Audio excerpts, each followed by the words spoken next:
The yoke unit, or field, is the outer component of your drill's motor. It helps to create the magnetic field that causes the armature to spin. The field is a sturdy part that usually only requires replacement after the drill has an accident, such as dropping it. The inside of the field is lined with a magnet. Sometimes when the drill is dropped, the magnet will be broken. Often if the magnet is broken, pieces of it will come flying out of the drill when it is operated. Other times you will notice reduced power and only find that the magnet is damaged by opening up the drill and inspecting it. Hi, I'm Mark Socha. Do-it-yourself repairs like these are easier than you might think. From lawn machines to cordless drills, kitchen mixers, Outdoor grills. our how-to videos walk you through each repair from start to finish. So doing it yourself means never having to do it alone. Let's get started. I'll begin by removing the battery. Now remove the rear cover. It's secured with 2 screws.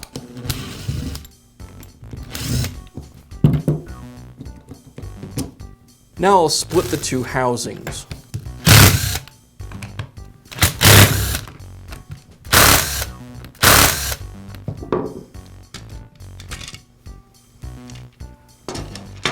Now remove the brushes. I'll pull the brush spring out of the way, remove the brush clip, and then I can pull the brush from the holder. And I'll do the same thing on the other side.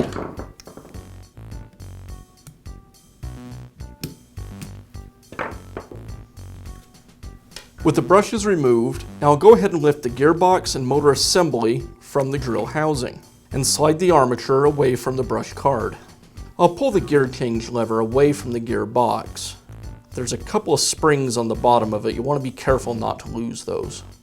Now I'll pull the armature and the field away from the gearbox. At this point, the magnet and the field is the only thing holding the field and the armature together, so I'll go ahead and separate them. Now I can insert the armature into our new field. I want to make sure that this notch in the field is facing the front of the drill.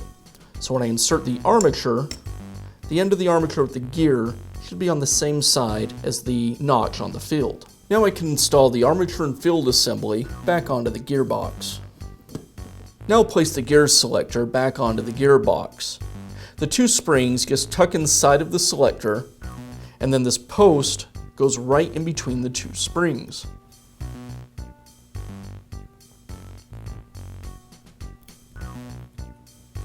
Like that. I'll place the switch back into the housings, making sure that I line up the change lever with the post on the reversing lever on the switch, and making sure that I get the wires tucked out of the way. Now I can place the motor and gearbox assembly back into the housing. This notch on the field needs to line up with a tab on the lower housing. So I'll rotate that around so it's on the side of the assembly. Now I can slide the armature through the brush card and lay the assembly back into the housing. And again, making sure the notch on the field lines up with the housing. Just like that. Now I'll tuck the heat sink back down into the housing. I want to make sure these wires go in front of this plastic post.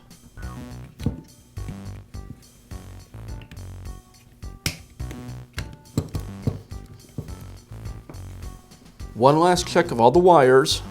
Don't want anything to get pinched as the housings go together. And now I can replace the housing and secure it.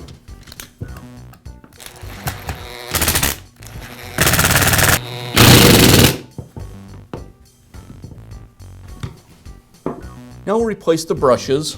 I'll pull the brush wires, or springs, up and out of the way, install the brush into the holder, secure its clip to the brush holder, and place the spring over the top of the brush. And I do this again on the other side. And now I'll just reattach the rear cap.